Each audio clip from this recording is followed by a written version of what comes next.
শাটডাউনের অনিশ্চয়তায় রাকসু নির্বাচন পেছানোর দাবি ছাত্রদল সহ 5 প্যানেলের। যথাসময়ে নির্বাচন চায় শিবির। সিদ্ধান্ত নিতে বৈঠকে কমিশন। ডাকসুর বৈধতা নিয়ে প্রশ্ন আবিদের।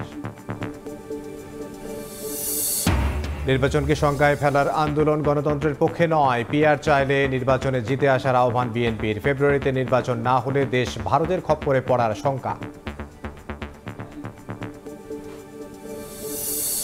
পিআর দাবিতে যুগপৎ আন্দোলনের মাঝেই নির্বাচনী জোট ঘোষণার আভাস ইসলামপন্থীদের।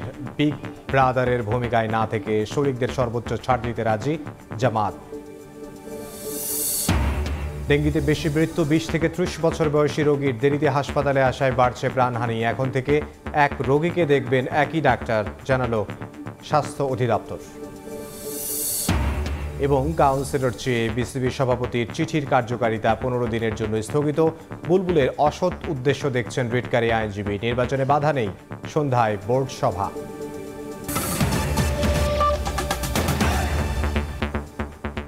সময় সংবাদের সঙ্গে আছে আমি ইমদাদুল হক। রাকসু নির্বাচনের 3 দিন আগেও পোষ্য কোটা পুনর্বহাল ও শিক্ষক লাঞ্ছনার প্রতিবাদে শাটডাউন কর্মসূচিতে শিক্ষক, কর্মকর্তা ও কর্মচারীরা।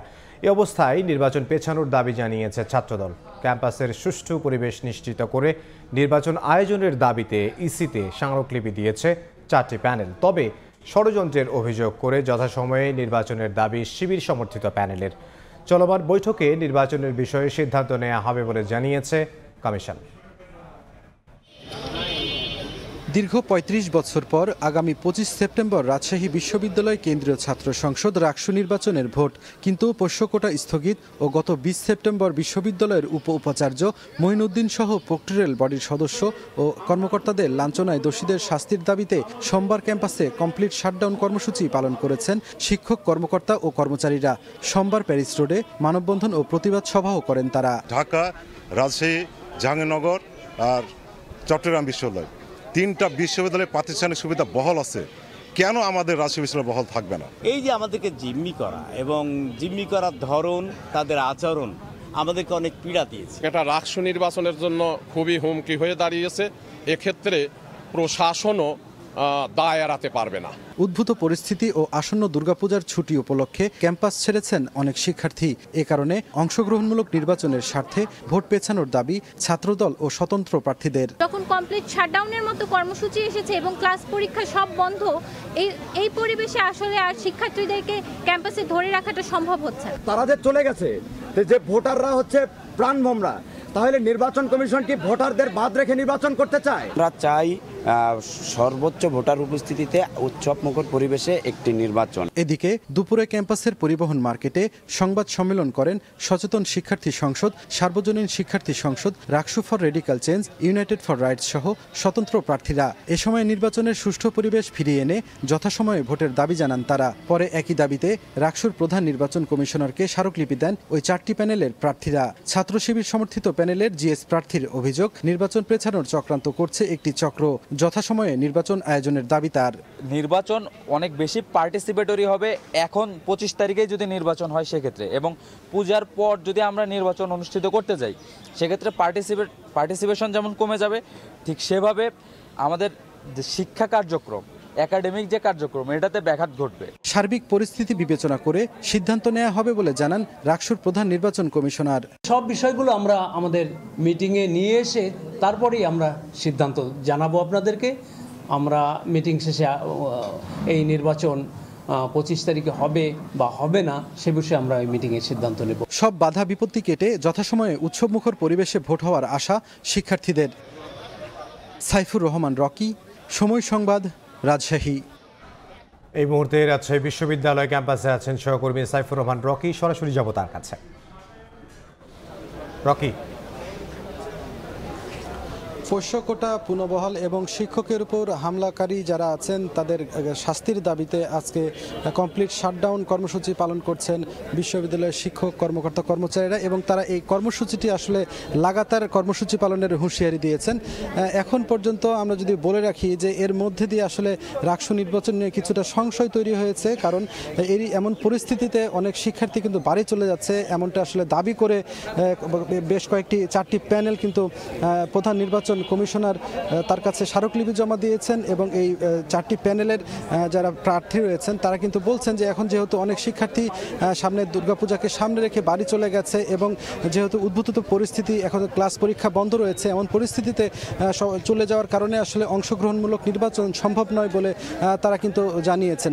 সব কিছু মিলিয়ে আসলে আমরা যদি বলি ছাত্র দল মনোনীত যিনি ভিপি প্রার্থী তিনিও কিন্তু জানিয়েছেন যে আসলে রাকসু নির্বাচন পেছানো উচিত এবং দুর্গাপূজার পরই আসলে এই নির্বাচনকে নিয়ে যাওয়া উচিত, এমন দাবি রাকসু নির্বাচনকে কেন্দ্র করে তিনি করেছেন। তবে ছাত্র শিবির সমর্থিত প্যানেলের যিনি জিএস প্রার্থী রয়েছে ফাহিম রেজা, তিনি কিন্তু আবার দাবি করেছেন যে এখনই আসলে নির্ধারিত যে সময় দেওয়া হয়েছিল 25 সেপ্টেম্বর, সেই 25 সেপ্টেম্বর রাকসু নির্বাচন না হলে আসলে এটা কি মানে এই নির্বাচন পিছিয়ে গেলে এই নির্বাচন আর হবে কিনা এটি নিয়ে সংশয় প্রকাশ করার পাশাপাশি তিনি যেটি বলেছেন যে আসলে একটি চক্র আছে যারা এই নির্বাচনকে বানচালের জন্য ষড়যন্ত্র করছে, এমনটি আসলে দাবি করেছেন। সব কিছু মিলিয়ে আসলে এই পরিস্থিতিতে রাজশাহী বিশ্ববিদ্যালয়ের রাকসু নির্বাচনের দায়িত্বে যারা আছেন সংশ্লিষ্ট শিক্ষকরা বিশেষ করে তারা কিন্তু বিকেল 5টার সময় একটি বৈঠকে বসেছেন এবং এই বৈঠক থেকে আসলে তারা আসলে সিদ্ধান্ত নিতে যাচ্ছেন যে রাকসু নির্বাচন আসলে পেছাচ্ছে কি আসলে রাকসু নির্বাচন এই 25 সেপ্টেম্বর আগের ডেটেই থাকছে। সব কিছু মিলে শিক্ষার্থীদের মধ্যে এক ধরনের যেমন সংশয়, প্রার্থীদের মধ্যে আসলে এক ধরনের অনিশ্চয়তা তৈরি হয়েছে। তবে এই যে বৈঠক চলছে, এই বৈঠক শেষে আসলে বের হয়ে তারা যেটি জানাবেন রাকসু নির্বাচন কবে হচ্ছে সেটি আসলে সর্বশেষ সিদ্ধান্ত বলে জানা যাচ্ছে। তো এই ছিল আমার কাছে রাজশাহী বিশ্ববিদ্যালয়ের যে রাকসু নির্বাচন নিয়ে তার আগে যে মিটিং চলছে তার সর্বশেষ। রাজশাহী থেকে আমাদের সঙ্গে যোগ দিয়েছিলেন সহকর্মী সাইফুর রহমান রকি। ডাকসু নির্বাচনে কারচুপির অভিযোগ তুলেছে ছাত্রদল সমর্থিত প্যানেল। অরক্ষিত প্রেসে ব্যালট ছাপানো এবং একটি প্যানেলের পক্ষে ভোট দেয়া, ব্যালট সরবরাহ সহ নানা অনিয়মের অভিযোগ করেন তারা। এছাড়া পোলিং অফিসার ও স্বেচ্ছাসেবকদের পক্ষপাত দুষ্ট আচরণ সহ নানা অসঙ্গতি তুলে ধরেন। অনিয়মের বিষয়ে সুস্পষ্ট ব্যাখ্যা না আসা পর্যন্ত নির্বাচনকে বৈধতা দেওয়ার সুযোগ নেই বলে সাফ জানিয়ে দিয়েছে সংগঠনটি। ডাকসু নির্বাচনের দিন ভোটে নানা অনিয়মের অভিযোগ তোলে জাতীয়তাবাদী ছাত্রদল সমর্থিত প্যানেল। নানা অসঙ্গতির কথা লিখিতভাবে জানায় বিশ্ববিদ্যালয় প্রশাসন ও নির্বাচন কমিশনকে। প্রায় 2 সপ্তাহ পর সোমবার আনুষ্ঠানিকভাবে গণমাধ্যমের সামনে এলেন ছাত্রদল সমর্থিত ভিপি পদপ্রার্থী আবিদুল ইসলাম খান ও জিএস প্রার্থী শেখ তানভীর বারী হামিম। মধুর ক্যান্টিনে সংবাদ সম্মেলনে অরক্ষিত ছাপাখানায় ক্রমিক নম্বরবিহীন ব্যালট ছাপানোর নানা প্রমাণ তুলে ধরে নির্বাচনে কারচুপির অভিযোগ করেন তারা। 7 সেপ্টেম্বর 2025 তারিখে নীলক্ষেতের গাউসুল আজম মার্কেটের একটি ছাপাখানায় ডাকসু হল সংসদ নির্বাচনের বিপুল সংখ্যক ব্যালট পেপার অরক্ষিত অবস্থায় পাওয়া যায়। বেশ কয়েকটি কেন্দ্রে একটি প্যানেলের পক্ষে ভোট দেয়া ব্যালট পেপার সরবরাহ করারও অভিযোগ তোলে ছাত্রদল সমর্থিত প্যানেল। প্রার্থীরা বলেন ভোট গ্রহণ ও গণনার সময় পোলিং এজেন্টদের যথাযথভাবে উপস্থিত থাকতে দেওয়া হয়নি। ভোটারকে নির্দিষ্ট প্যানেলের পক্ষে ভোট দেয়া ব্যালট পেপার সরবরাহ এবং ভোটার উপস্থিত হবার আগেই ভোটার তালিকায় উপস্থিতির স্বাক্ষর দিয়ে দেয়া সহ নানাবিধ জালিয়াতির সংবাদ নির্বাচন চলাকালীন সময়ে গণমাধ্যমে প্রকাশিত হয়েছে। খোদ পোলিং অফিসাররাই নির্বাচনের আচরণবিধি জানতেন না বলে অভিযোগ করে ছাত্রদল বলছে প্রার্থীদের কেন্দ্রে প্রবেশে বাধাসহ মবের মুখে ঠেলে দেওয়া হয়েছে। তো আমাদের যে ব্যালট পেপারগুলোর নাম্বারগুলো দিতে গিয়েও এই পোলিং অফিসাররা আমাদেরকে বারবার মবের শিকার করেছে। ভোটের হার সহ নানা অসঙ্গতির বিষয়ে বিশ্ববিদ্যালয় প্রশাসনকে অবহিত করা হলেও তারা কালক্ষেপণ করছে বলে অভিযোগ করে ছাত্রদল বলছে সুস্পষ্ট ব্যাখ্যা আসার আগ পর্যন্ত নির্বাচনকে বৈধতা দেওয়ার সুযোগ নেই। যতক্ষণ না পর্যন্ত সুষ্ঠু নির্বাচন এবং প্রশাসন তার অবস্থান ক্লিয়ার করতে না পারবে বিষয়গুলো নিয়ে, এই নির্বাচনকে তো আমাদের জায়গা থেকে বৈধতা দেওয়ার কোনো সুযোগ নেই। প্রশাসনের পাশাপাশি বেশ কিছু শিক্ষক ও বিএনসিসি সহ কর্তৃপক্ষের নানা ভূমিকার সমালোচনা করেন ছাত্রদল নেতারা। শাকির আহমেদ, সময় সংবাদ, ঢাকা। চট্টগ্রাম বিশ্ববিদ্যালয় কেন্দ্রীয় ছাত্র সংসদ ও হল সংসদ নির্বাচনে শিক্ষার্থীদের প্রার্থীদের প্রাথমিক তালিকা প্রকাশ করেছে নির্বাচন কমিশন। 912 জনের মধ্যে কেন্দ্রীয় সংসদের ভিপি প্রার্থী 23 জন ও জিএস প্রার্থী 21 জন আর হল সংসদে প্রার্থী 502 জন। এদিকে ছাত্র সংসদ নির্বাচনের দাবিতে উত্তাল বিএম কলেজ। আগামীকালের মধ্যে রোডম্যাপ না দিলে কঠোর আন্দোলনের হুঁশিয়ারি দেন শিক্ষার্থীরা। চট্টগ্রাম বিশ্ববিদ্যালয়ে বইছে ছাত্র সংসদ নির্বাচনের আমেজ। নির্বাচনী নানা প্রক্রিয়া সম্পন্ন করতে ব্যস্ত সময় পার করছেন নির্বাচন কমিশন ও শিক্ষার্থীরা। চাকসুর প্রাথমিক প্রার্থী তালিকায় ঘোষণা করা হয়েছে 912 জনের নাম। এর মধ্যে কেন্দ্রীয় সংসদের ভিপি পদে 23 জন ও জিএস পদে 21 জন সহ প্রাথমিকভাবে বৈধ প্রার্থীর সংখ্যা 410 জন। আর হল সংসদে প্রার্থী 502 জন। প্রাথমিক তালিকায় যারা বাদ পড়েছেন প্রার্থিতা ফিরে পেতে 24 সেপ্টেম্বর পর্যন্ত আবেদন করতে পারবেন তারা। আর এ সময়ের মধ্যে কেউ চাইলে প্রার্থিতা প্রত্যাহার করতে পারবেন। প্রার্থিতা যাদের কোনো কনফিউশন থাকবে, কোনো জটিলতা বা নির্বাচনের বিধির সাথে সামঞ্জস্যপূর্ণ নয় এমন কিছু হলে আমরা প্রার্থীদের উপস্থিতি চাই। কালকে আমাদের রাশ থাকায় এবং আমরা অনেক সকাল 10টা থেকে প্রায় রাত পর্যন্ত আমাদের এই বাছাইয়ের কাজ করতে গিয়ে আমরা প্রার্থীদের ডাকতে পারি। আমরা আজকে তাদেরকে ডাকবো। 25 সেপ্টেম্বর প্রকাশিত হবে চূড়ান্ত প্রার্থী তালিকা, আর 12 অক্টোবর হবে চাকসুর ভোট। এদিকে ছাত্র সংসদ নির্বাচনের দাবিতে সোমবার অবস্থান কর্মসূচি পালন করেন বরিশালের সরকারি ব্রজমোহন কলেজের শিক্ষার্থীরা। মঙ্গলবারের মধ্যে রোডম্যাপ না দিলে কঠোর আন্দোলনের হুঁশিয়ারি দেন তারা। যে কোনো মূল্যে আমাদের বাক্স অধিকার আদায় করে নিব। আমাদের সাধারণ শিক্ষার্থীরা আমাদের পাশে, সর্বদলীয় ছাত্র সংগঠনগুলো চাচ্ছে যে বাক্স নির্বাচন হোক। সবাই সমঝোতাটা চাই, বাক্স চাই, বাক্সুর বিকল্প নাই।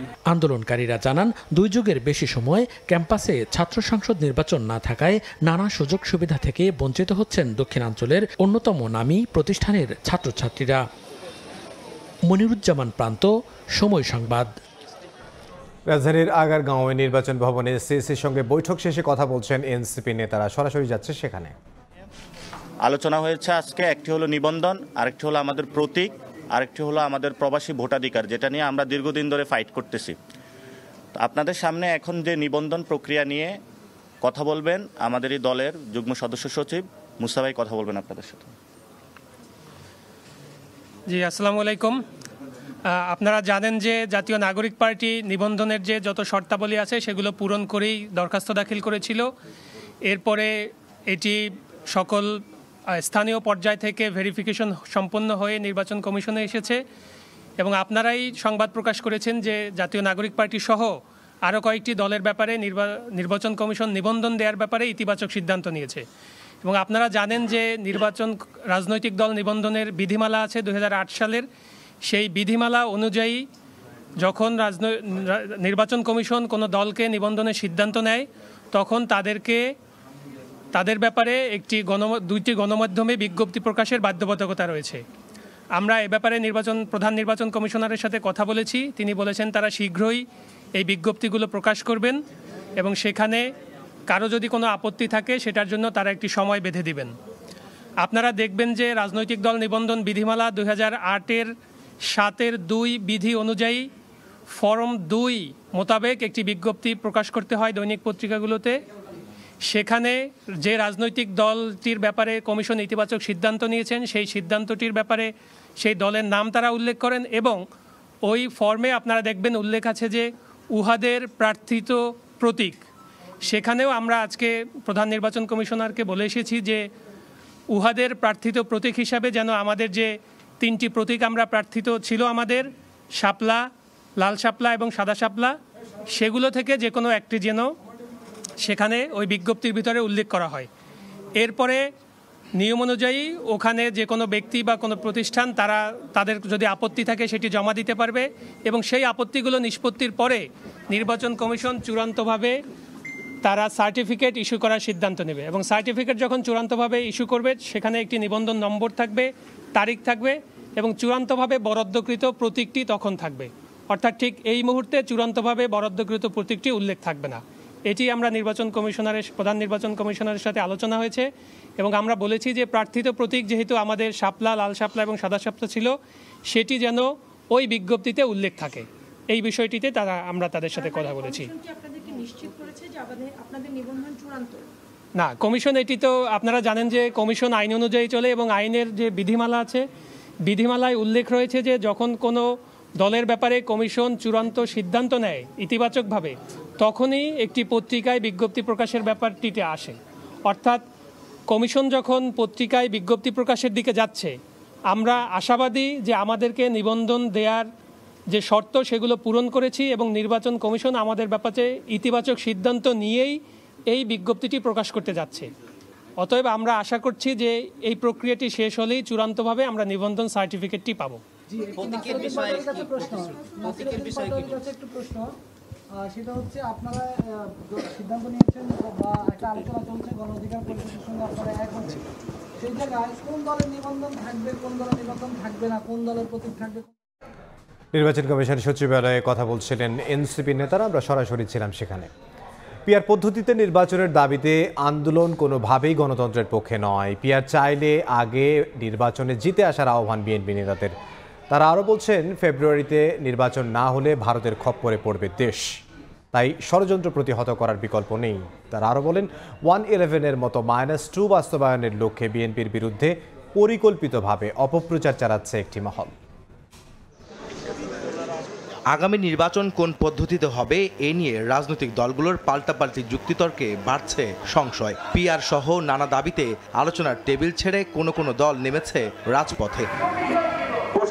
আনুপাতিক পদ্ধতিতে নির্বাচনের বিপক্ষে অনড় বিএনপি বলছে, পিআরের দাবিতে আন্দোলন কোনোভাবেই গণতন্ত্রের পক্ষে নয়। সোমবার দুপুরে জাতীয় প্রেস ক্লাবের সামনে এক প্রতিবাদ সমাবেশে বিএনপি চেয়ারপারসনের উপদেষ্টা জয়নুল আবদিন ফারুক আরও বলেন, পিআর চাইলে ভোটে জিতে আসতে হবে। ইন্টেরিয়াম গভর্নমেন্টকে বিষাক্ত করে তোলার জন্য আপনারা রাস্তায় নেমে যে আমাদেরকে বিভক্তি করার হীন চেষ্টা করছেন, আপনাদের উদ্দেশ্যে বলতে চাই, এটা কি গণতন্ত্রের পক্ষের লোক হলেন? যদি গণতন্ত্রের পক্ষের লোক হয়ে থাকেন, কেন প্রফেসর মোহাম্মদ ইউনূসকে আজকে শঙ্কার মধ্যে পাঠাচ্ছেন? সে পিআর পদ্ধতি যদি আনতে হয়, বাংলাদেশের এই ফেব্রুয়ারির নির্বাচনে জনগণের কাছে যান, ভোট দিয়ে ওই সংসদে শেরে বাংলানগর ওই সংসদে যা সংখ্যাগরিষ্ঠতা অর্জন করে ক্ষমতায় যান, সংবিধান পরিবর্তন করে পিআর দেন। জাতীয় প্রেস ক্লাবের সামনে আরেক অনুষ্ঠানে বিএনপির ভাইস চেয়ারম্যান আসাদুজ্জামান খান রিপন বলেন, ফেব্রুয়ারিতে ভোট না হলে ভারতের খপ্পরে পড়বে দেশ, তাই ষড়যন্ত্র প্রতিহতের বিকল্প নেই। আওয়ামী লীগ মনে করছে, যদি নির্বাচন কোনোভাবে ঠেকিয়ে দেওয়া যায়, যদি কোনোভাবে বিলম্বিত করা যায়, তাহলে প্রফেসর মোহাম্মদ ইউনূস রাগে দুঃখে তিনি হয়তো ক্ষমতা ছেড়ে যাবেন, তারপর হয়তো ভারতের প্রেসক্রিপশনে এখানে অন্য কোনো সরকার ক্ষমতায় বসবে। নানা দফা দাবি নামে নির্বাচনকে বিলম্বিত করার চেষ্টা করছেন, মনে করছেন আরেকটু সময় পেলেই পেটে ক্ষুধা লাগবে এবং বেশি করে খেতে পারবেন, সেটা কিন্তু আমরা বুঝি। নয়াপল্টনে এক অনুষ্ঠানে বিএনপির সিনিয়র যুগ্ম মহাসচিব রুহুল কবির রিজভী আহমেদ বলেন, বিএনপির বিরুদ্ধে চক্রান্তের অংশ হিসেবে পরিকল্পিতভাবে অপপ্রচার চালাচ্ছে একটি মহল। আগামী নির্বাচনে বিএনপিকে প্রতারিত করা, বিএনপি যাতে ভালো ফল করতে না পারে এই কারণে প্রশাসনকে তারা তাদের নিজের হাতের মুঠোয় নেওয়ার একটা প্রচেষ্টা করেছেন। শেখ হাসিনা পারেনি, এখন যারা ভেতর থেকে চেষ্টা করছে তারাও সেই জিনিসটি করতে পারবেন না। আহমেদ সালেহীন, সময় সংবাদ, ঢাকা। পিআর পদ্ধতিতে নির্বাচন সহ নানা দাবিতে আন্দোলনের মাঝেই প্রাথমিক জোটের ঘোষণা দিতে পারে ইসলামী দলগুলো, তবে এটি চলমান আন্দোলনের বড় দলগুলোর আচরণের উপর নির্ভর করছে বলে মনে করেন কয়েকটি সংগঠনের নেতা। আর জোট গঠনে সর্বোচ্চ ছাড় দিতে রাজি বলে জানিয়েছেন জামাত সেক্রেটারি জেনারেল। বিস্তারিত শফিক মুন্সির প্রতিবেদনে।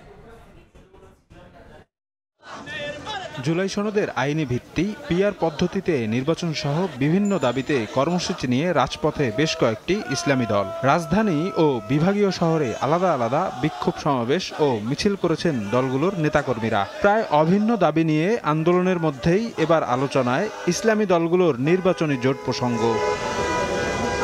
চলতি বছরের শুরু থেকে বিভিন্ন কর্মসূচিতে একই মঞ্চে দেখা গেছে জামায়াত, ইসলামী আন্দোলন ও খেলাফত মজলিস সহ বিভিন্ন ইসলামী দলের শীর্ষ নেতাদের। নির্বাচনী সমঝোতার স্বার্থে গত এপ্রিল থেকে জামায়াত ছাড়া 5টি ইসলামী দলের মধ্যে হয়েছে লিয়াজু কমিটিও। এবার চলমান আন্দোলনের মধ্য দিয়ে নির্বাচনী প্রাথমিক জোট করার আভাস ইসলামী আন্দোলন বাংলাদেশ আমিরের।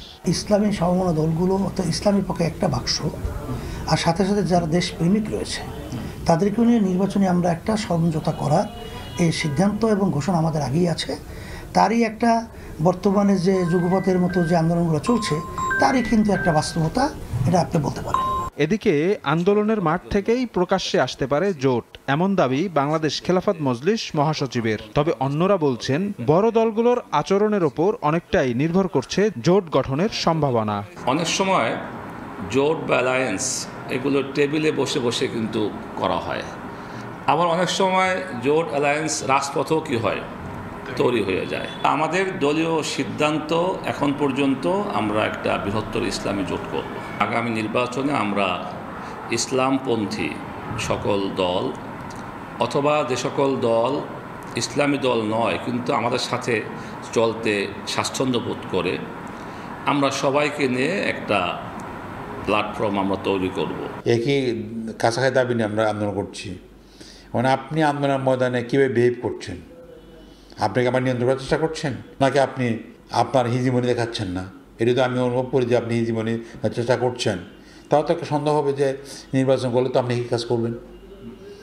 এটার নেগেটিভ সাইড আর কি বলছি।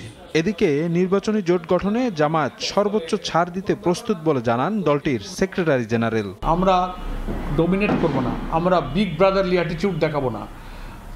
আমাদের আসন সমঝোতার প্রশ্ন যখন আসবে তখন আমরা প্রয়োজনে আসন যেগুলো ছাড়া প্রয়োজন আমরা ছাড়ব।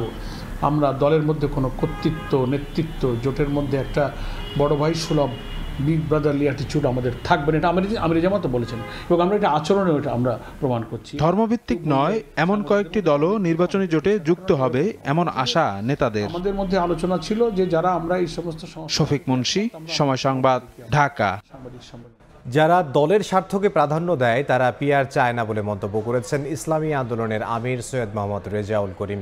দুপুরে জাতীয় প্রেস ক্লাবে এক অনুষ্ঠানে তিনি আরও বলেন, নির্বাচন পদ্ধতি কি হবে সেই সিদ্ধান্ত গ্রহণের জন্য গণভোট করতে হবে। দলের স্বার্থকে অগ্রাধিকার দেন তারাই কিন্তু এই পদ্ধতি মানতে চায় না। কারণ হলো এখন যে গতানুগতিক যে নির্বাচন ধারাটা আছে, এই নির্বাচন পদ্ধতিতে 30-35% যদি ভোট পেয়ে যায় তখনই তারা সরকার গঠন করে ফেলে। আর বাহিরের থাকলো কত 60-65% মানুষ, তাদের মতামতের কোনো মূল্যায়নই হয় না। সব দলের লোক যখন সংসদে আছে তখন আবার আন্দোলন সংগ্রাম রাস্তায় করবে কারা? তাদের তো প্রতিনিধি আছেই। যদি আপনারা একমত না হন তাহলে আপনারা গণভোটের পরিবেশ করেন, দেখেন মানুষ কি চায়। জাতিসংঘ সাধারণ পরিষদের অধিবেশনে যোগ দিতে নিউ ইয়র্কের পথে প্রধান উপদেষ্টা ডক্টর মোহাম্মদ ইউনূস। রাত 1:40 তাকে বহনকারী বিশেষ ফ্লাইট ঢাকা ত্যাগ করে। স্থানীয় সময় সোমবার বিকেলে জন এফ কেনেডি আন্তর্জাতিক বিমানবন্দরে পৌঁছাবেন সরকার প্রধান। এদিকে কয়েক ঘন্টা পর শুরু হচ্ছে বিশ্ব নেতাদের অংশগ্রহণে জাতিসংঘের উচ্চ পর্যায়ের বৈঠক। পররাষ্ট্র উপদেষ্টা তৌহিদ হোসেন জানিয়েছেন, বিশ্ব নেতাদের সামনে অন্তর্বর্তী সরকারের বিভিন্ন এজেন্ডা তুলে ধরবেন ডক্টর ইউনূস। নিউ ইয়র্ক থেকে সে খবর জানাচ্ছেন হাসানুজ্জামান সাকি। জাতিসংঘের সাধারণ পরিষদের অধিবেশনে যোগ দিতে বাংলাদেশ সময় রোববার রাতে নিউ ইয়র্কের উদ্দেশ্যে রওনা হন প্রধান উপদেষ্টা ডক্টর মোহাম্মদ ইউনূস। সফরসঙ্গী হিসেবে আছেন অন্তর্বর্তী সরকারের 6 উপদেষ্টা সহ বিএনপি, জামায়াত ও এনসিপির নেতারা। প্রধান উপদেষ্টার সফরের অগ্রবর্তী দলের নেতৃত্ব দিচ্ছেন পররাষ্ট্র উপদেষ্টা তৌহিদ হোসেন। দুদিন আগেই তিনি নিউ ইয়র্কে এসে পৌঁছান। রোববার জাতিসংঘে বাংলাদেশের স্থায়ী মিশনে সময় সংবাদকে পররাষ্ট্র উপদেষ্টা বলেন, অন্তর্বর্তী সরকার তার বিভিন্ন কার্যক্রম ও পদক্ষেপ বিশ্ব দরবারে তুলে ধরবে। হাই লেভেল সেগমেন্ট যে 3-4 দিনে ওখানে 26 তারিখে উনি তার বক্তব্য রাখবেন। সেটার আপনারা তখন জানতে পারবেন যে এক্স্যাক্টলি কি। এটাতে তো ন্যাচারালি তার সরকারের যেই এজেন্ডা সেটা সম্বন্ধে উনি বলবেন, আন্তর্জাতিক বিষয়ের উপরে উনি বলবেন, এগুলি তো থাকবেই। পররাষ্ট্র উপদেষ্টা জানান, 26 সেপ্টেম্বর জাতিসংঘে বাংলায় ভাষণ দেবেন ডক্টর ইউনূস। পরদিন অভিবাসীদের সমাবেশে বক্তব্য রাখবেন। অধিবেশনের সাইডলাইনে জাতিসংঘ মহাসচিব অ্যান্টনিও গুতেরেস, পাকিস্তানের প্রধানমন্ত্রী শাহবাজ শরীফ সহ কয়েকটি দেশের রাষ্ট্র ও সরকার প্রধানের সাথেও বৈঠক করবেন সরকার প্রধান। দেখা হবে মার্কিন প্রেসিডেন্ট ডোনাল্ড ট্রাম্পের সঙ্গেও। এমনিতে যুক্তরাষ্ট্রের প্রেসিডেন্টের সাথে তো একটা ওই যে ডিনার, যেটাতে উনি তো অ্যাটেন্ড করবেনই। এছাড়া কিন্তু যুক্তরাষ্ট্রের প্রেসিডেন্টের সাথে কখনোই দ্বিপাক্ষিক হয় না। এই একটা রিসেপশন উনি দেন যেখানে সবাই হাজির থাকে, সেখানেই তার সাথে দেখা হবে, হয়তো একটু সৌজন্য বিনিময় হবে, সেটা হতে পারে। এবছর জাতিসংঘের ৮০তম বার্ষিকী, এ উপলক্ষে উচ্চ পর্যায়ের বৈঠকে যোগ দিচ্ছেন বিভিন্ন দেশের রাষ্ট্র ও সরকার প্রধান। এবারের সাধারণ পরিষদের অধিবেশনের প্রতিপাদ্য batter together 80 years and more for piece, development and human rights. জাতিসংঘের সাধারণ পরিষদের অধিবেশনে যোগ দিচ্ছেন ১৪০টিরও বেশি দেশের রাষ্ট্র ও সরকার প্রধানরা। এদের মধ্যে অনেকেই নিউ ইয়র্কে এসে পৌঁছেছেন। আর এ উপলক্ষে আইন শৃঙ্খলা রক্ষাকারী বাহিনী নিউ ইয়র্কের ম্যানহাটান জুড়ে কয়েক স্তরের নিরাপত্তা ব্যবস্থা নিয়েছে। হাসানুজ্জামান সাকি, সময় সংবাদ, জাতিসংঘ সদর দপ্তর, নিউ ইয়র্ক, যুক্তরাষ্ট্র। সময় সংবাদে আরও থাকছে। টেকনাফের পাহাড়ে মানব পাচারকারীদের আস্তানা, সমুদ্রপথে মালয়েশিয়া পাঠানোর প্রলোভনে জিম্মি করে অর্থ আদায়, অভিযানে ৮৪ জন উদ্ধার, আটক ৩।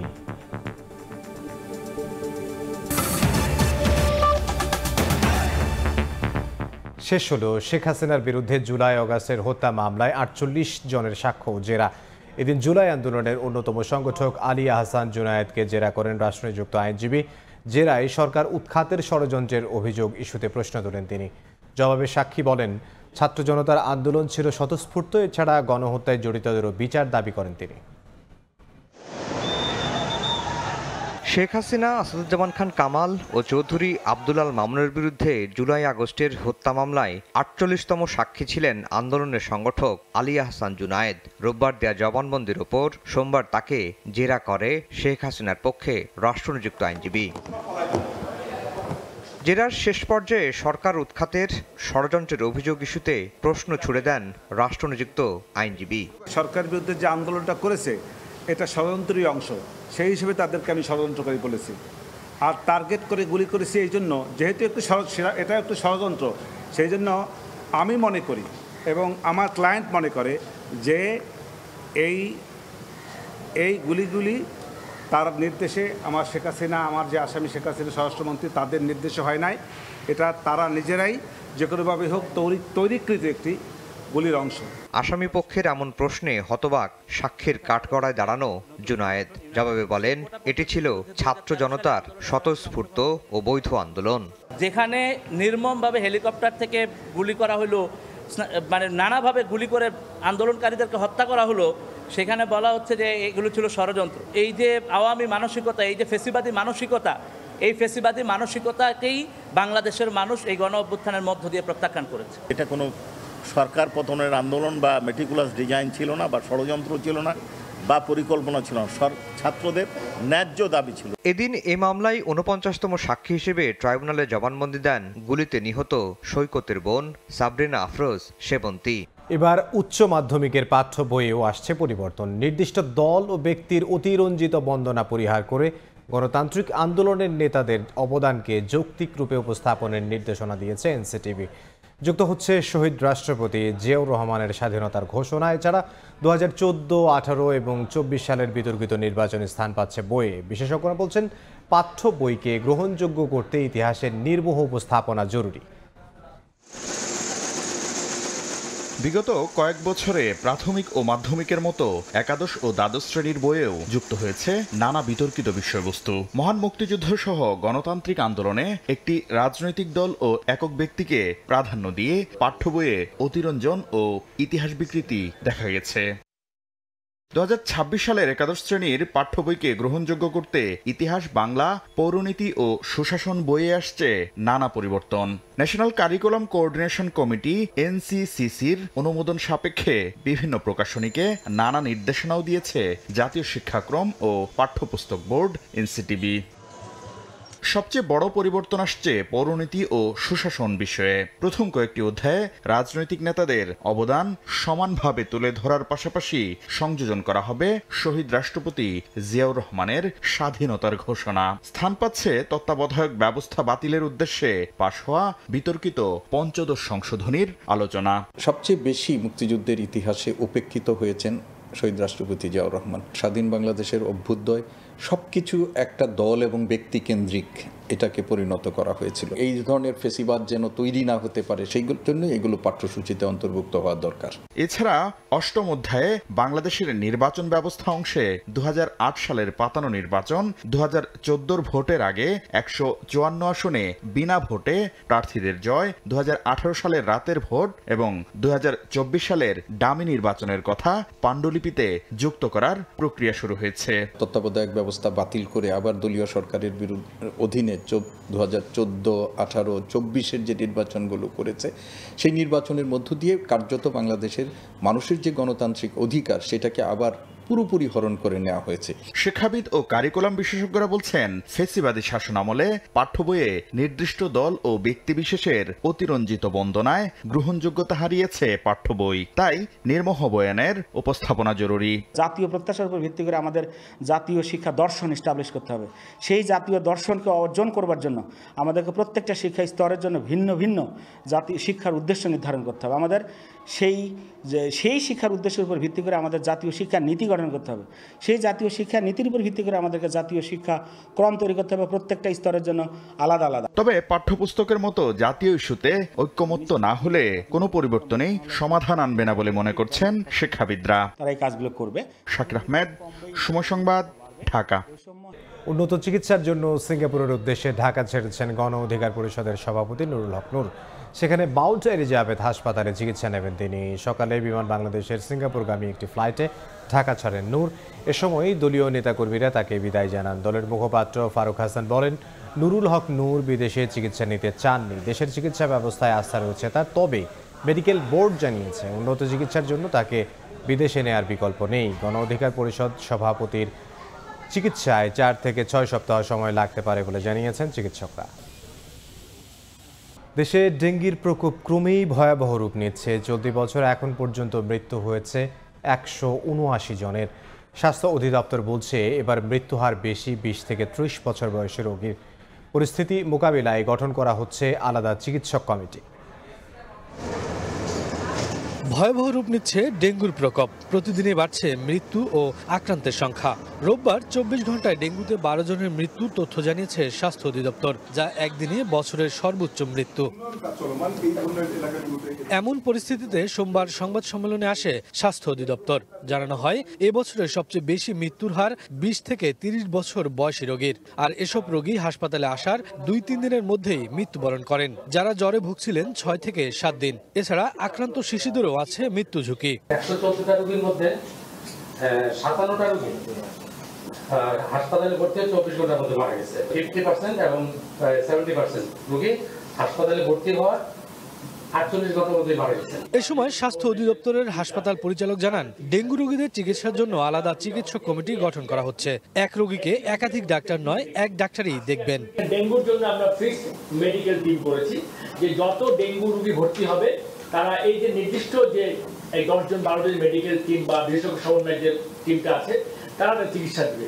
এর ফলে এটা হবে যে একই ব্যক্তি একই রোগীকে প্রত্যেক দিন দেখবে। স্বাস্থ্য অধিদপ্তরের মহাপরিচালক জানান, গত বছরের তুলনায় মৃত্যু হার কম হলেও এবার আক্রান্তের সংখ্যা অনেক বেশি। এছাড়া রোগীকে দেরিতে হাসপাতালে নেওয়াও বাড়ছে মৃত্যু ঝুঁকি। রোগী খারাপ অবস্থায় হাসপাতালে আসছে। মৃত্যুগুলো অ্যানালাইসিস করে দেখেছি যে অর্ধেকের বেশি ভর্তি হওয়ার প্রথম দিনের মধ্যেই মারা যাচ্ছে এবং 2/3 মোটামুটি দ্বিতীয় দিনের মধ্যে মারা যাচ্ছে। গত বছরের চেয়ে মৃত্যু হার কম, এই জন্য যে এবার আক্রান্তের সংখ্যা বেশি। স্বাস্থ্য অধিদপ্তরের হিসেব অনুযায়ী চলতি বছর এ পর্যন্ত ডেঙ্গুতে মৃত্যু দাঁড়িয়েছে 179 জনে। মৃত্যু ঝুঁকি কমাতে জ্বর হলে অবহেলা নয়, বাধ্যতামূলক পরীক্ষার তাগিদ দেন স্বাস্থ্য অধিদপ্তরের মহাপরিচালক। কন্ট্রোল শরীরের সিস্টেমগুলো যদি কাজ। শফিকুজ্জামান রুবেল, সময় সংবাদ, ঢাকা। ভোর থেকে বৃষ্টিতে জলাবদ্ধতা সৃষ্টি হয় রাজধানী জুড়ে। পুরান ঢাকার নাজিরা বাজারে জমে থাকা পানিতে বিদ্যুতায়িত হয়ে মারা গেছেন একজন। আবহাওয়া অধিদপ্তর বলছে আগামীকাল থেকে কমে আসবে বৃষ্টি।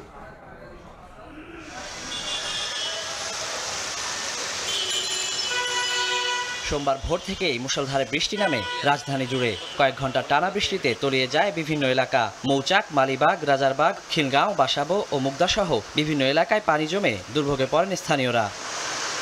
কোথাও কোথাও হাঁটু পানি, কোথাও তার থেকে বেশি পানি জমে। গাড়ির ধীরগতিতে যানজটে পড়তে হয় স্কুল, কলেজ ও অফিসগামীদের। পানি ঢুকে বাইক ও অটোরিকশা বন্ধ হয়ে বিপাকে পড়েন অনেকেই। পুরোটা রাস্তা হচ্ছে পানি জমা এবং আমাদের অফিসিয়াল যে ড্রেসগুলো আছে সেখানে কাদা। হাঁটু পানি থেকে বেশি এখন রাজারবাগ গ্রিনল্যান্ড কাউন্টারের ফার্স্ট থেকে যে পানি ওইটা আরও বেশি। এত প্রচণ্ড পানি রাস্তার মধ্যে, আমি এখান থেকে 2-2.5 ঘন্টা ধরে বসা। অনেক ম্যানহোলের ডাকনা নাই, অনেক দুর্ভোগ পোহাইতে হইতেছে।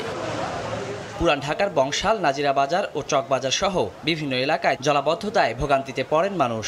নাজিরা বাজার এলাকায় জমে থাকা পানিতে বিদ্যুতায়িত হয়ে আমিন নামে বাইসাইকেল আরোহী এক যুবকের মৃত্যু হয়েছে। রাস্তা তো পানির মধ্যে ডুবে গেছে, পানির মধ্যে বিদ্যুৎ স্পৃষ্ট হয়ে অনেকে পড়ে গেছে, পরে হাসপাতালে ওরা নিয়ে আসে, পরে সাথে কিন্তু মৃত্যু। পানিতে ডুবে যায় হযরত শাহজালাল আন্তর্জাতিক বিমানবন্দরের টার্মিনাল 1-এর কয়েকটি সড়কও। দক্ষিণ খানের আশকোনায় খানাখন্দে ভরা সড়কগুলো ছিল পানিতে নিমজ্জিত। আবহাওয়া অধিদপ্তর বলছে বর্ষা মৌসুমের শেষ সময় বলে এমন বৃষ্টিপাত হচ্ছে। রাত 12টা থেকে দুপুর 12টা যদি বলি, এই সময়ের মধ্যে আপনার 107 মিলিমিটার বৃষ্টিপাত হয়েছে। ভোর 6টা থেকে সকাল 9টা পর্যন্ত 3 ঘন্টা 71 মিলিমিটার বৃষ্টি হয়েছে। এই অল্প সময় বেশি বৃষ্টি হওয়ার জন্য কিন্তু এর যে খারাপ যে দিক সেটা আমরা কিন্তু আমাদের চোখের সামনে কিন্তু ভেসে উঠছে, আমরা দেখতে পাচ্ছি। কিন্তু আগামীকাল থেকে বৃষ্টি কমে আসবে বলেও জানিয়েছে আবহাওয়া অধিদপ্তর। ওয়ালিউল সাকিব, সময় সংবাদ, ঢাকা। কক্সবাজারের টেকনাফের পাহাড়গুলো যেন মানব পাচারকারীদের আস্তানায় পরিণত হয়েছে। সমুদ্রপথে মালয়েশিয়া ও থাইল্যান্ডে পাঠানোর প্রলোভনে রোহিঙ্গা ও বাংলাদেশিদের জিম্মি করে অর্থ আদায় করছে চক্রটি। 72 ঘন্টার অভিযানে আস্তানা গুঁড়িয়ে দেওয়ার পাশাপাশি 84 জনকে উদ্ধার করা হয়েছে। 3 পাচারকারীকেও আটক করেছে বিজিবি ও র্যাব।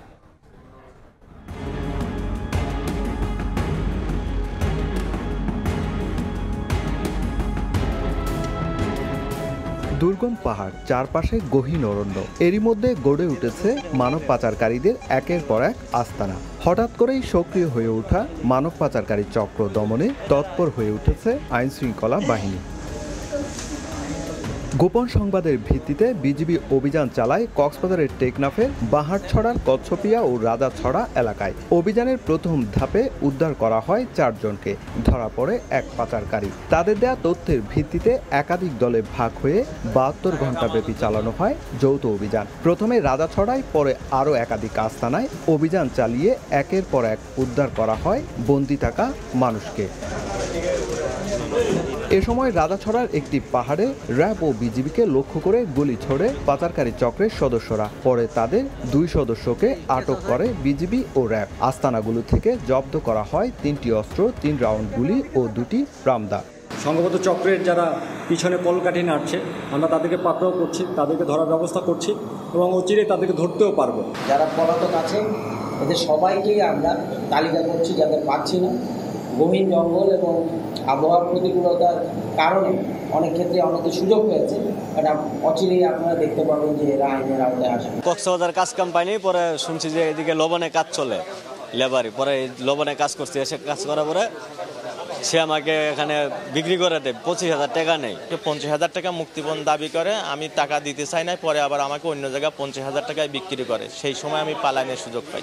আমাদের জামাতের সাথী আছে, আমাদের লোকজন জামাতে গেছিল, পরে আর বাসায় বেড়াতে আসছিলাম, মোবাইলটা নিয়ে গেল, পরে এক গুদামে লেগে গেল, জন্না দিয়ে সাইদা সবাই দেখি রোহিঙ্গা, সবাই যাবি মালয়েশিয়া।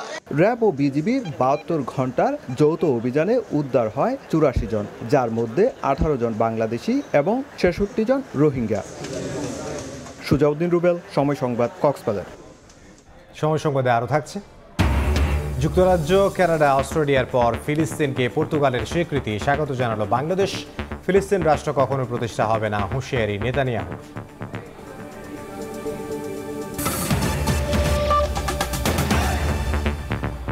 পরিবহন শ্রমিকদের বেতন বৃদ্ধির দাবিতে রাজশাহী বিভাগের 3 জেলা রাজশাহী, নাটোর ও চাঁপাইনবাবগঞ্জ থেকে ঢাকা, চট্টগ্রাম ও সিলেটগামী বাস চলাচল বন্ধ রয়েছে।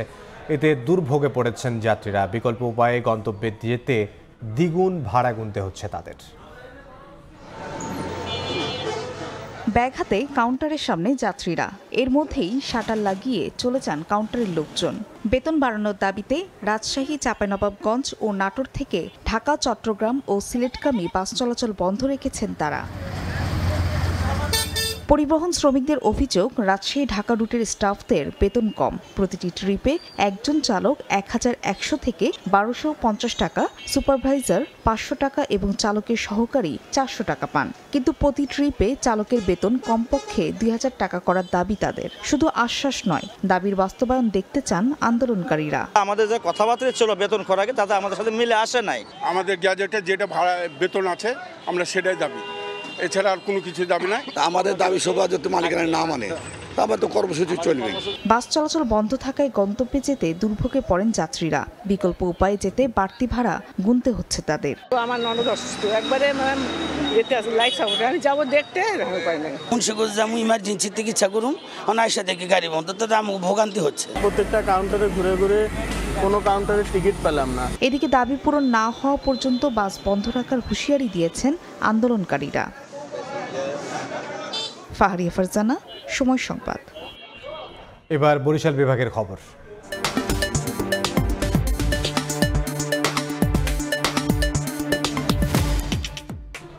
জলবায়ু সহিষ্ণু ধানের বীজ উদ্ভাবন করে দক্ষিণাঞ্চলের কৃষকদের সুখবর দিয়েছে কৃষি গবেষণা দপ্তর। ব্রি 109 নামে ধানের জাতে নতুন সম্ভাবনা সৃষ্টি হয়েছে বলে দাবি গবেষকদের। 130 থেকে 180 সেন্টিমিটার লম্বা হওয়ায় জোয়ারের পানিতে টানা 21 দিন যেমন বেঁচে থাকে, তেমনি ফসল পরিপক্ক হয়ে 145 থেকে 147 দিনের মধ্যে কাটা যায়। হেক্টর প্রতি 6.5 মেট্রিক টন ফসল কৃষক ঘরে তুলতে পারবে বলে আশা তাদের। সুমন হাসানের ছবিতে অপূর্ব রিপোর্ট। বরিশাল সহ দক্ষিণাঞ্চলে প্রায় প্রতি বছর বন্যা, জলোচ্ছ্বাস, উঁচু জোয়ার আর নিচু জমিতে দীর্ঘদিন পানি জমে থাকায় ধানের চারা নষ্ট হয়। মারাত্মক ক্ষতির মুখে আমন চাষ করে কৃষক তার মূলধনও অনেক সময় ঘরে তুলতে পারে না। তবে বাংলাদেশ ধান গবেষণা ইনস্টিটিউট প্রায় 2 দশকের গবেষণায় উদ্ভাবন করেছে নতুন প্রজাতির উপকূল সহনশীল ধান ব্রি 109। মাঠ পর্যায়ে পরীক্ষামূলকভাবে চাষ শেষ। প্রথম বছরই স্থানীয় জাতের তুলনায় দ্বিগুণ ফলন এসেছে এই নতুন জাতের ধানের আবাদ থেকে। আগে আমন লাগাইতাম, লোকাল আমন, তার চাইতে এখন বর্তমানে ব্রি ধান 109 উচ্চ ফলনশীল। ফলন ভালো হয় আগের সামনে, আগে যে হইতে আর সামনে ফলন এবার বৃদ্ধি হয়েছে। এ ধানের প্রধান বৈশিষ্ট্য হলো উপকূলের জলমগ্ন পরিবেশ সহনশীল। টানা 21 দিন পানির নিচে থাকলেও নষ্ট হয় না। ব্রি ধান 109 একটি স্পেশাল জাত, যেটার একটা স্পেশাল বৈশিষ্ট্য হচ্ছে এটা আপনার জলমগ্নতা সহনশীল। নতুন উদ্ভাবিত ব্রি টেকনোলজি ব্যবহার করে তারা অর্থনৈতিকভাবে যেভাবে লাভবান হবে, সেক্ষেত্রে দেখা যায় খাদ্য সংসমৃদ্ধ আসবে। বরিশাল অঞ্চলের উপযোগী 2002 সাল থেকে গবেষণা শুরু করে অবশেষে সফলতা আসে। এটি দক্ষিণ অঞ্চলে কৃষকদের দীর্ঘদিনের হতাশা কাটিয়ে ভাগ্য বদলের হাতিয়ার হয়ে উঠতে পারে বলে আশা গবেষকদের। কৃষকের যে চাহিদা মোটা ধান, এটা মোটা ধান, জোয়ার ভাটার পানি আসবে, পানির ভিতর চুবানি খেয়ে থাকবে, ধান নষ্ট হবে না। এটা হচ্ছে যে এই জাতটার ভিতরে প্রধান বৈশিষ্ট্য। স্থানীয় জাতে যেখানে হেক্টর প্রতি 3 টন ফলন হয়, আমার এখানে সেটা 6 টন ফলন হবে, দ্বিগুণ ফলন হবে।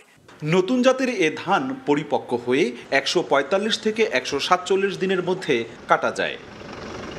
অপূর্ব অপু, সময় সংবাদ, বরিশাল।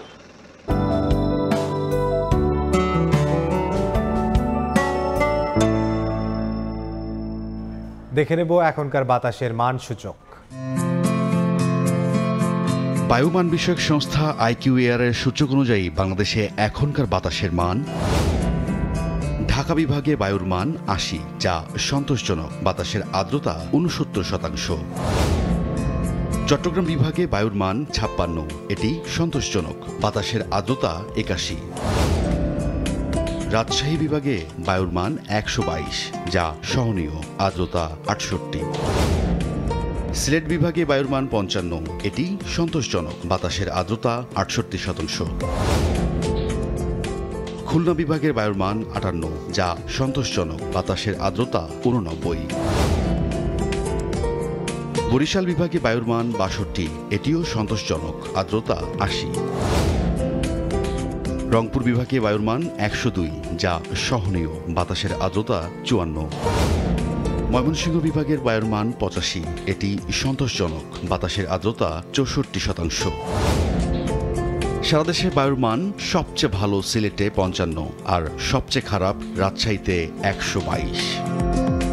খেলার খবর, বিসিবি নির্বাচনে জেলা ও বিভাগের অ্যাডহক কমিটি থেকে কাউন্সিলর মনোনয়ন চেয়ে সভাপতির চিঠি বৈধ ঘোষণা করলেন চেম্বার আদালত। এর আগে দুপুরে 15 দিনের জন্য কার্যকারিতা স্থগিত করেছিলেন হাইকোর্ট। একই সঙ্গে আমিনুল ইসলাম বুলবুলের চিঠি কেন অবৈধ নয় তা জানতে চেয়ে রুল জারি করা হয়েছে। সোমবার কয়েকজন কাউন্সিলরের করা রিটের শুনানি শেষে আদেশ দেন হাইকোর্ট বেঞ্চ। অসৎ উদ্দেশ্য থেকেই বিসিবি সভাপতি চিঠি পাঠিয়েছিলেন বলে জানান রিটকারী আইনজীবী ব্যারিস্টার রুহুল কুদ্দুস কাজল। পরে সভাপতির চিঠি বৈধ ঘোষণা করেন চেম্বার আদালত। আজ সন্ধ্যা 6টা পর্যন্ত জেলা, বিভাগ ও ক্লাব থেকে কাউন্সিলর পাঠানোর সময়। এরপর 6:30টায় কাউন্সিলর তালিকা চূড়ান্ত করতে সভায় বসার কথা রয়েছে বিসিবি পরিচালনা পর্ষদের। আগামী 6 অক্টোবর অনুষ্ঠিত হওয়ার কথা বিসিবি নির্বাচন। আর মাত্র কয়েক ঘন্টার অপেক্ষা, এরপরই জানা যাবে কার হাতে উঠবে বর্ষসেরা ফুটবলার ব্যালন ডি'অরের খেতাব। চ্যাম্পিয়ন্স লিগ জিতে দৌড়ে সবার চেয়ে এগিয়ে ওসমান দেমবেলে, তবে সম্ভাবনা একেবারে উড়িয়ে দেওয়া যায় না। বার্সা ফরওয়ার্ড রাফিনিয়ার আলোচনায় লামিন ইয়ামাল থাকলেও এই ফুটবল বিষয়ে কিছুটা পিছিয়ে। প্যারিসের বিখ্যাত থিয়েটার দো শাতলিয়ে ব্যালন ডি'অরের আনুষ্ঠানিকতা শুরু হবে আজ মধ্যরাতে। এবারের ব্যালন ডি'অর নিয়ে বিতর্ক নেই গেলবারের মতো, তার চেয়ে বরং হাড্ডাহাড্ডি লড়াইয়ের আভাস। একটা সময় মনেই হচ্ছিল বহু বছরের অপেক্ষার অবসান ঘটিয়ে রাফিনিয়ার হাত ধরে বর্ষসেরা ফুটবলারের সবচেয়ে মর্যাদার আর গ্রহণযোগ্য পুরস্কার যাবে ব্রাজিলে। তবে পিএসজিকে চ্যাম্পিয়ন্স লিগ জিতিয়ে শেষ মুহূর্তে সব সমীকরণ বদলে দিয়েছেন ওসমান দেমবেলে। আলোচনার টেবিলে আগামী তারকা লামিন ইয়ামালকে নিয়েও ঝড় উঠেছে বেশ। সম্পূর্ণ নতুন কারো হাতে যে ব্যালন ডি'অর উঠতে চলেছে তা নিশ্চিত শতভাগ। যে রেসে সবার চেয়ে এগিয়ে ওসমান দেমবেলে। চ্যাম্পিয়ন্স লিগ জিতে পিএসজির ইতিহাস রচনার পেছনে বড় অবদান রয়েছে এই ফ্রেঞ্চ তারকার। ইউরোপ সেরার আসরে 15 ম্যাচ খেলে করেছেন 8 গোল। পুরো সিজনে 53 ম্যাচ খেলে দেমবেলে স্কোর করেছেন 35টি, অ্যাসিস্ট ছিল আরও 16টি। গেল মৌসুমে নতুন এক ফুটবল বিশ্বের উত্থান দেখেছে ক্লাব বিশ্ব। ফুটবল ক্লাব বার্সেলোনার ঘরোয়া ট্রেবল জয়ে যার ছিল অসামান্য অবদান। 55 ম্যাচে তার 18 গোল অনেকের কাছেই হয়তো সামান্য, কিন্তু যদি বলা হয় এর সঙ্গে ছিল আরও 25টি অ্যাসিস্ট, তবে বিবেচনায় নিতেই হবে আগামীর তারকাকে। তবে বয়স আর পারফরমেন্স বিবেচনায় হয়তোবা সরাসরি ব্যালন ডি'অর জয়ের বদলে তাকে সেরা উদীয়মানের তালিকায় রাখবেন বোদ্ধারা। ব্যালন ডি'অর জয়ের মর্যাদার এই 30 জনের তালিকা মো সালাহ, হ্যারি কেইনদের মতো বড় তারকাদের নাম থাকলেও এবার সম্ভাবনা ঘুরপাক খাচ্ছে উপরে আলোচনা করা এই 3 জনকে ঘিরেই।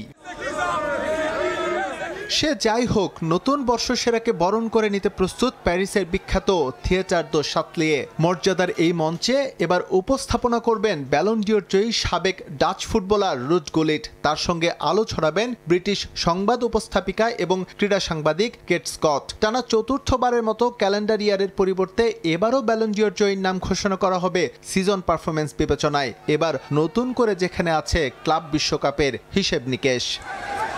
এসএম ইকবাল, সময় সংবাদ। সময় সংবাদের শীর্ষ সংবাদগুলো জানিয়ে দিচ্ছে আরও একবার। শাটডাউনের অনিশ্চয়তায় রাকসু নির্বাচন পেছানোর দাবি ছাত্রদল সহ 5 প্যানেলের। যথাসময়ে নির্বাচন চায় শিবির, সিদ্ধান্ত নিতে বৈঠকে কমিশন। রাকসুর বৈধতা নিয়ে প্রশ্ন আবিদের। নির্বাচনকে শঙ্কায় ফেলার আন্দোলন গণতন্ত্রের পক্ষে নয়, পিআর চাইলে নির্বাচনে জিতে আসার আহ্বান বিএনপির। ফেব্রুয়ারিতে নির্বাচন না হলে দেশ ভারতের খপ্পরে পড়ার শঙ্কা।